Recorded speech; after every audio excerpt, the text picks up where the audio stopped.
Good evening children. तो मैं दोबारा आ गई हूँ आपसे मिलने, आपको कुछ नया बताने है ना, कुछ ट्रिक्स बताने है ना। तो आज का जो हमारा टॉपिक है that is greatest number and this is as you can see greatest and the smallest number. ठीक है, तो सबसे पहले ग्रेटेस्ट को समझते हैं। ग्रेटेस्ट यानी सबसे बड़ा। मैं यहाँ पे लिख भी देती हूँ आपके लिए, मेरी थोड़ी हैंड राइटिंग उतनी अच्छी नहीं है। आई होप आपको समझ आ रहा होगा। ग्रेटेस्ट यानी सबसे बड़ा। जब भी हम कोई चीज़ पढ़ते हैं, जैसे हम असेंडिंग डिसेंडिंग पढ़ रहे हैं, कोई भी टॉपिक हम पढ़ रहे हैं, तो सबसे पहले उस टॉपिक को समझिए कि उस टॉपिक का मतलब क्या है। तो मैं हमेशा जब भी वीडियो शुरू करती हूँ तो मैं हमेशा, आपने नोटिस किया होगा, मैं आपको बताती हूँ कि जो टॉपिक है इसका क्या मतलब है। ठीक है, तो ग्रेटेस्ट यानी सबसे बड़ा एंड स्मॉलेस्ट यानी सबसे छोटा।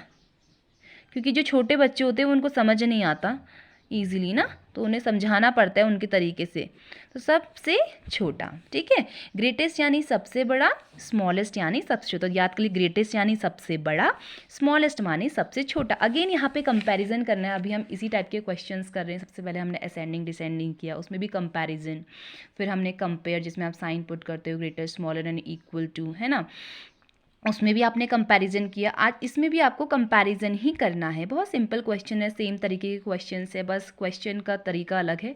उसमें एनसर्कल द ग्रेटेस्ट है, वहाँ पर पे कंपैरिजन है, बट सेम चीज़ है। ठीक है, तो देखिए आपको दोबारा यहाँ एनसर्कल करना है, गोला करना है जो सबसे बड़ा नंबर है। अगेन यहाँ पे आपको 4 नंबर्स दिए गए हैं। पहला क्वेश्चन में आ जाइए, 69, 96, 492 एंड 645। तो यहाँ पे आपको क्या करना है, सबसे ग्रेटेस्ट नंबर पे एनसर्कल करना है। तो अगर आपने देखा ध्यान से, तो यहाँ पे आप देख सकते हैं जो नंबर फर्स्ट है उसमें 2 डिजिट है, नंबर 2 है तो 2, ये भी 2 डिजिट, तो ये तो ऐसे ही रिजेक्ट होगी। इसको हम अलग ही कर दें, क्योंकि 2 डिजिट वाले हैं तो ऑब्वियस सी बात है छोटे हैं, क्योंकि हमें यहाँ पे बड़े को सर्कल करना है, तो हमें बड़े की तरफ फोकस करना है। ठीक है, जितनी डिजिट कम होंगी तो वो छोटा कहलाएगा। ठीक है, यहाँ पर पे आपको बड़े को सर्कल करना है, तो हमें यहाँ पे बड़ा देखना है, तो यानी हमें 3 डिजिट वाला देखना पड़ेगा, जिसमें 1 2 3 1 2 3। अब 492 बड़ा है या 645 बड़ा है, इसके लिए कंपैरिजन मैंने छोटी क्लास के लिए बता रखा है कि 4 एंड 6। तो 4 और 6 में से कौन सा बड़ा है, 6, तो हम सीधे सर्कल कर देते हैं, है ना, बहुत सिंपल।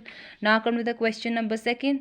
536 यानी 536, 943, 348, 869। अगेन पहले डिजिट डैश डैश कर दी।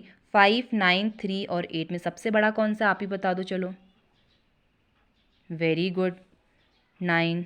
तो यहाँ पे हो जाएगा 943 में आप एनसर्कल कर दोगे, क्योंकि यहाँ पे तो ग्रेटेस्ट की बात हुई थी। अब जो क्वेश्चन सेकंड है, इसमें आप देख सकते हैं एनसर्कल द स्मॉलेस्ट करना, यानी सबसे छोटे नंबर को करना है ना। तो सबसे छोटा नंबर देखना पड़ेगा। अभी हम सबसे बड़ा देख रहे थे, अब हम सबसे छोटा देखेंगे। ठीक है, जैसे कि यहाँ पे 946, 198, 364 एंड 219। तो अगेन कंपैरिजन होगा, सब में 3 डिजिट से कंपैरिजन इजीली हो सकता है ना। 9, 1, 3, 2। और अगर आपको पता होना चाहिए कि क्वेश्चन में क्या पूछा गया, स्मॉलेस्ट यानी सबसे छोटा। तो 9, 1, 3 और 2 में सबसे छोटा कौन सा है। 9, 1, 3 और 2 में सबसे छोटा है, येस 1, ऑफ कोर्स 1 है, क्योंकि 1 तो सबसे छोटा है नंबर, है ना। उसके बाद now come to the second part.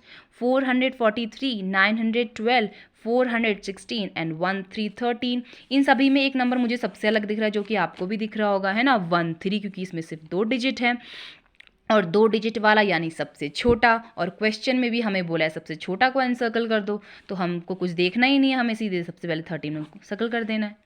कितना सिंपल है देखिए, है ना। आई होप आपको समझ आ गया होगा ग्रेटेस्ट एंड स्मॉलेस्ट। बस आपको समझना है, ग्रेटेस्ट यानी सबसे बड़ा, स्मॉलेस्ट यानी सबसे छोटा। ट्रिक्स मैं आपको बता ही रही हूँ कैसे कंपैरिजन करना है। बड़े से बड़ा नंबर भी आएगा तब भी आप इजीली कंपेयर कर सकते हो। बस डिजिट्स का ध्यान देना है कि इसमें कितनी डिजिट्स हैं, बच्चे देखते नहीं है। किसी में 5 डिजिट है, वो 6, अगर कंपेरिजन भी करते हैं तो उनको डिजिट्स का भी ध्यान देना है कि डिजिट्स कहीं इसमें 4 और 6 में तो कंपेयर नहीं कर रहा हूँ, क्योंकि 4 और 6 में अगर आप कम, यहाँ पे 4 है, यहाँ 6 है, तो ऑब्वियस ही बात है 6 वाला बड़ा है ना। तो कंपैरिजन भी देखिए कि डिजिट्स सेम सेम हो तभी कंपैरिजन हो पाएगा, अदरवाइज इसमें कम है तो वो छोटा ही होगा, है ना। तो इसका जरा आपको ध्यान देना है ना, क्योंकि एग्जाम में क्वेश्चंस आते हैं काफ़ी घुमाने वाले आते हैं, नंबर सेम सेम लगते हैं बट होते अलग हैं, कुछ एक डिजिट चेंज कर दी होती है। तो ध्यान देना है आपको, थोड़ा ना डीपली ध्यान देना है कि गलती ना हो, क्योंकि मैथ्स में तो अगर आप थोड़ी सी भी गलती करते पूरे मार्क्स करते हैं ना। तो इसीलिए आपको थोड़ा सा ध्यान देना है। वीडियोस देखिए मेरी, जो भी आपको प्रॉब्लम आ रही है, आई होप, मैं चाह रही हूँ कि आपको जो भी आपको प्रॉब्लम्स है वो सॉल्व हो जाए मेरी वीडियोस के थ्रू। और अगर पसंद आ रही हैं वीडियोस तो प्लीज़ थोड़ा सपोर्ट कीजिए, लाइक कर दीजिए, शेयर सब्सक्राइब कर दीजिए वीडियोस को।